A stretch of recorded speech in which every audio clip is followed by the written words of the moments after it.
آپ تو ہر طرح سے ہمیں برباد کر رہے ہیں، بھائی مہربانی ریجیکٹ کریں اس کو بس۔ میں بڑی دل سے خواہش تھی کہ آپ میئر بنتے اور کراچی میں ڈیلیور کرتے، آپ کے ساتھ مل کے ہم کام کرتے۔ آپ کو پہلے بھی کئی دفعہ ہم نے آفر کی، ہمارے ساتھ مل کے آپ وہاں پہ اسٹے آرڈرز میں ہوئے میں کراچی ویسٹرن ہائی کورٹ میں۔ سر ٹیم نہیں بھیجی آپ نے وعدہ کیا تھا ٹیم بھیجے نا سر۔ یہ جتنا بھی اثر پڑے گا یہ زیادہ تر اس شہری آبادی کے اوپر پڑے گا کہ جو پاکستان کی معیشت چلانے والی آبادی ہے، جو سیلریڈ پرسن ہے، جو چھوٹے چھوٹے کام کرنے والے لوگ ہیں۔ اس ٹیرف کو مسترد کرتا ہوں، میری بات کو نوٹ کیا جائے کہ عوام اب اس قابل نہیں رہے، ان میں یہ سکت نہیں رہی ہے کہ آپ ان پر مزید بجلی کے بم ماریں۔ لوگ خودکشیاں کر رہے ہیں، آپ مت ماریے لوگوں کو، آپ مڈل کلاس کو تباہ کر رہے ہیں۔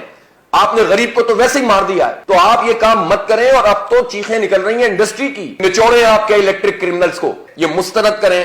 اور میں تو کہتا ہوں پچھلا والا بھی مسترد ہونا چاہیے، اس کے لیے آپ الگ ہیئرنگ کریں۔ یہ پہلے ہی اوور بلنگ کرتے ہیں، میٹر ان کے تیز چلتے ہیں۔ نیپرا کے حوالے سے ہر ہیئرنگ میں شریک ہوتے ہیں، اپنے حصے کا کام کرتے ہیں۔ ہمیں معلوم ہے نیپرا حکومت اور ان کمپنیوں کا، خاص طور پر جیسے کہ الیکٹرک ٹائپ کی کمپنیاں ہیں، ان کا ایک شیطانی قسم کا اتحاد ہے پاکستان عوام کے خلاف۔ لیکن یہ بھی تو آپ مجھے بتائیے نا کہ پاکستان میں کوئی اور پولیٹیکل پارٹی یہ کام کیوں نہیں کرتی؟ کوئی بھی نہیں کرتا۔ تو یہ سوال پاکستان کے عوام کے لیے بھی ہے کہ ہم جن پارٹیوں کے لیے زندہ باد مردہ باد کرتے ہیں، وہ تو آپ کے کور ایشوز سے اوپر اپنی بنیادی ذمہ داریاں بھی پوری نہیں کرتے۔